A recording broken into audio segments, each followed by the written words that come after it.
Olá, seja bem-vindo a mais uma sessão de perguntas e respostas aqui no canal, que temos toda a semana. Para quem quiser participar, é só enviar sua pergunta pelo nosso Instagram. Todas as quintas-feiras, o perfil é @LeandroRuschel. Então, vamos às perguntas e às respostas. Qual é a sua expectativa para o mercado americano em 2025 após 2 anos de bull market? E Brasil rest in peace. Na verdade, se a gente for olhar para um prazo maior, o mercado americano está em alta há bem mais tempo, né?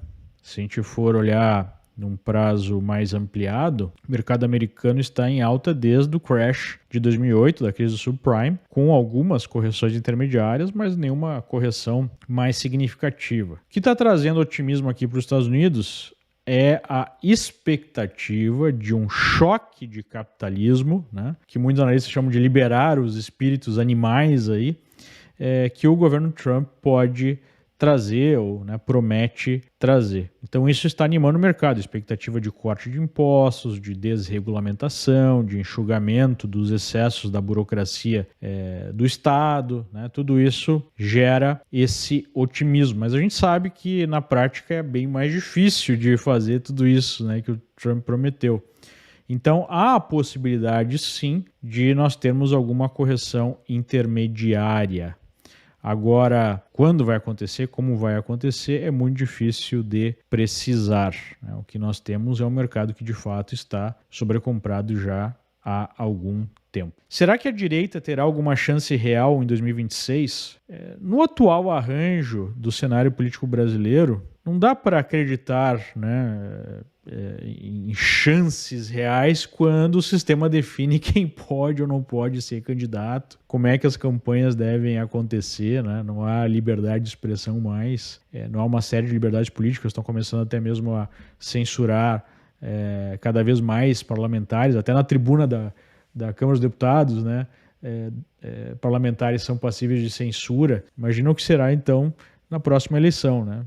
Deve ser pior do que foi na última. Então eu não tenho perspectivas muito grandes para as eleições de 2026, porque o sistema é que deixará, né, um candidato permitido da direita concorrer. Você acredita que o dólar vai baixar em janeiro, fevereiro por conta do novo presidente do Banco Central? Não vejo o dólar dependente do novo presidente, porque o novo presidente do Banco Central, apesar de ter sido escolhido pelo Lula, está sinalizando que vai manter uma política monetária racional, né? Ou seja, vai aumentar juros se assim for necessário, parece que já que o governo é perdulário, o governo chutou o balde nas contas públicas. Então o dólar, obviamente, que vai flutuar, está bem esticado no curto prazo por conta de uma expectativa negativa, e mais à frente uma pressão compradora só muda se houver claramente uma mudança de postura do governo, que não parece que vai acontecer, né? Então, apesar de correções intermediárias, o mercado nunca sobe em linha reta, ele vai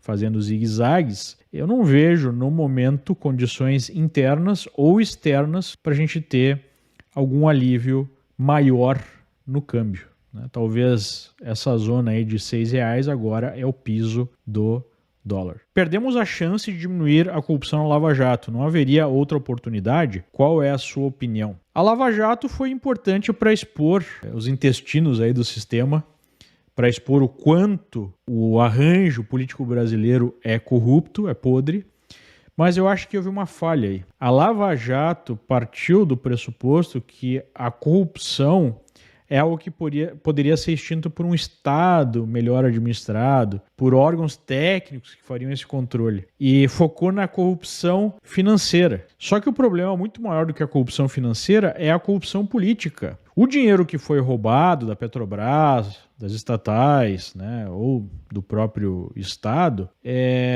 não serviram simplesmente para enriquecer certas pessoas, como aconteceu também, mas para financiar um projeto totalitário de poder. E esse foi o crime mais importante. Inclusive projetos totalitários no exterior.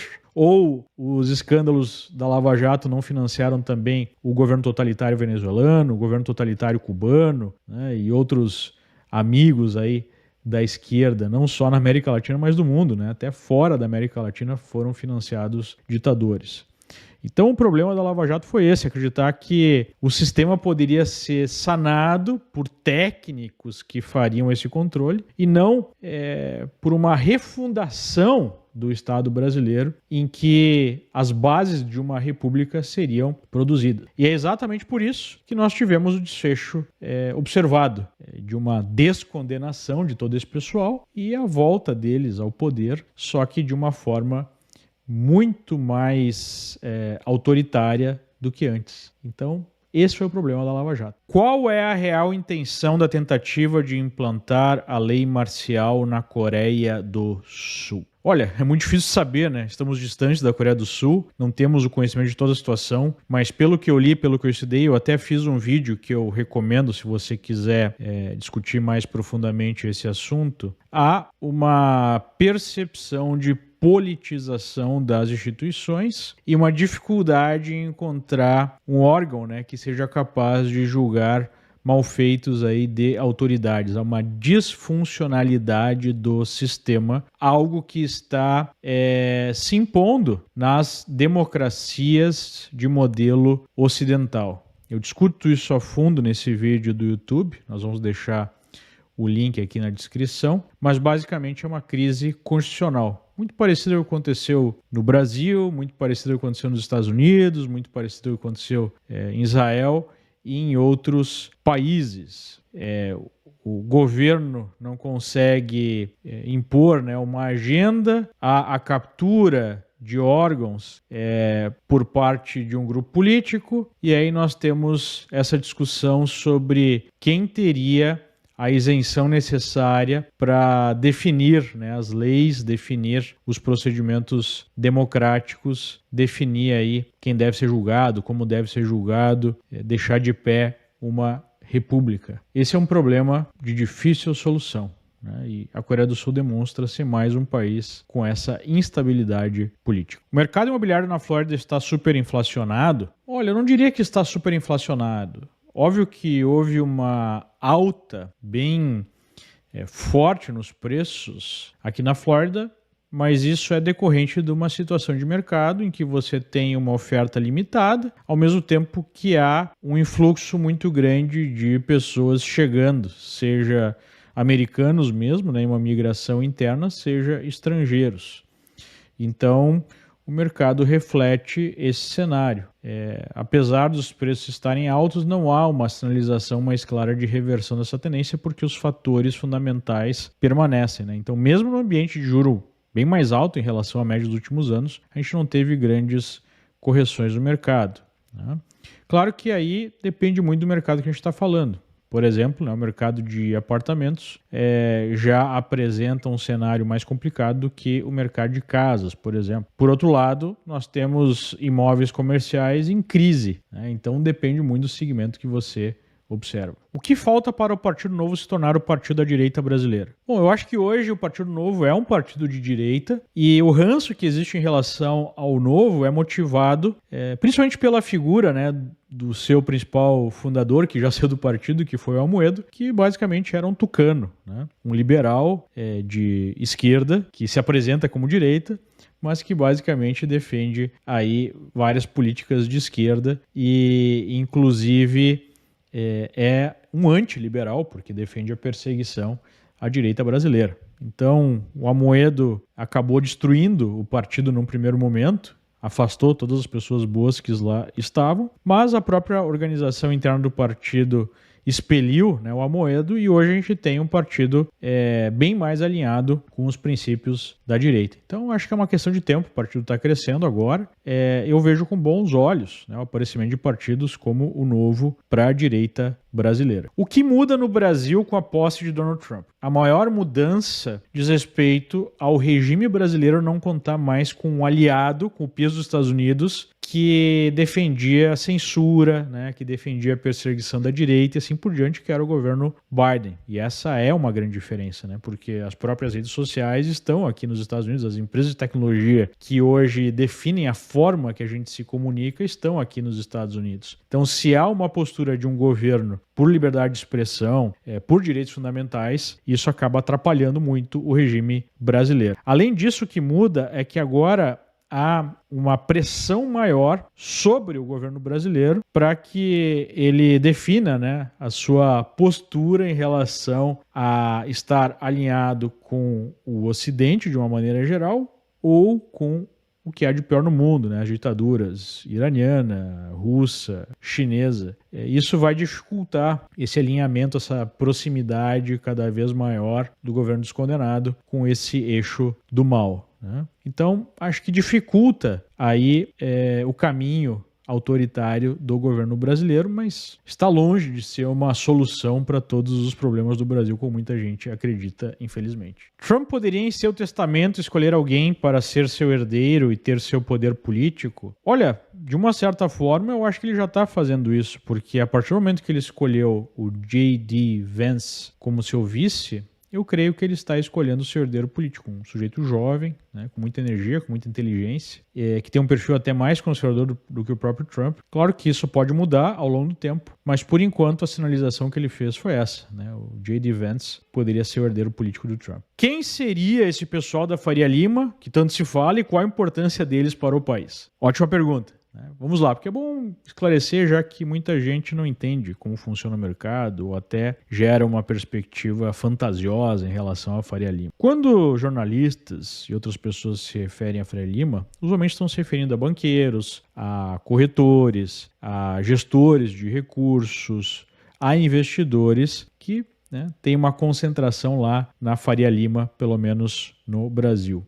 Então é um centro em que há um maior número de empresas que desenvolvem esse serviço e que operam no mercado. Obviamente que não é como as pessoas imaginam, que essas pessoas controlam o mercado, né? Aperta o botão, a bolsa sobe, aperta o botão, a bolsa cai, o dólar é a mesma coisa. São os agentes que negociam esses ativos e derivativos no mercado. E dependendo da expectativa dessas pessoas, que têm, né, um maior peso no mercado, nós vamos ter o mercado, por exemplo, de bolsa subindo ou caindo, ou dólar subindo ou caindo. Por que o mercado é importante? Porque o mercado faz a conexão entre os poupadores e entre os tomadores de recursos. Quanto mais livre o mercado, quanto mais é eficiente o mercado, maior é a capacidade de uma economia crescer, porque uma economia para crescer depende de investimento, né? Então, essa é a importância desse pessoal. O mercado é muito pragmático. Nós já sabemos o que deu certo na história e o que deu errado. Então, quando o mercado observa o governo gastando muito mais do que arrecada, expandindo os gastos públicos com objetivo eleitoreiro, a gente sabe qual vai ser o final desse filme. Basicamente, inflação e, num segundo momento, recessão e um crescimento menor, né? Sem contar o nível de incerteza. O mercado abomina a incerteza. Então, quando tudo isso acontece, o mercado reage de acordo. Não é algo pensado, algo combinado. É algo que simplesmente reflete a realidade, né? Então, é isso que está acontecendo hoje. O mercado está percebendo uma série de decisões equivocadas, uma série de condições negativas e está reagindo de acordo. Nada além disso. Óbvio que o governo não gosta disso porque o governo quer manter uma narrativa, quer manter uma fantasia sobre a sua política, né? E é por isso que o governo quer quebrar o termômetro, quer bater no mercado, como se o mercado fosse culpado do que está acontecendo. Todo o dinheiro está aplicado no Itaú. Moro na Argentina e uso a renda como salário. Há chance de perder tudo? O que eu faço? Não vejo assim uma chance de perder tudo, um risco gigantesco, né, de perder todo o seu patrimônio. O risco maior que você tem é uma desvalorização cambial, que na verdade já está em curso. A extensão dessa desvalorização cambial vai depender do nível de desarranjo nas contas públicas que esse desgoverno brasileiro promove. Como é que você se protege contra isso? Pegando parte desses recursos e aplicando em moeda forte, aplicando em dólar, por exemplo, né? Essa é a única maneira de se proteger. Não gostaria de ser deputado federal ou senador aqui no Brasil? Precisamos de mais de pessoas como você. Eu já fui convidado várias vezes para ser candidato aí a algum desses postos, mas eu não me vejo com esse perfil e eu creio que o meu trabalho, né, tem a sua importância, tem a sua efetividade. Eu estou satisfeito, né, com esse trabalho de conscientização, com esse trabalho aí de apresentar as ideias, levantar debates, levantar bandeiras, influenciar pessoas, organizar movimentos e até mesmo empresas. Não me vejo como político. Fale sobre onde encontramos opções de negócios nos Estados Unidos para quem tem interesse em imigrar. Os Estados Unidos oferecem um mercado gigantesco, extremamente complexo, com muitos nichos que podem ser explorados.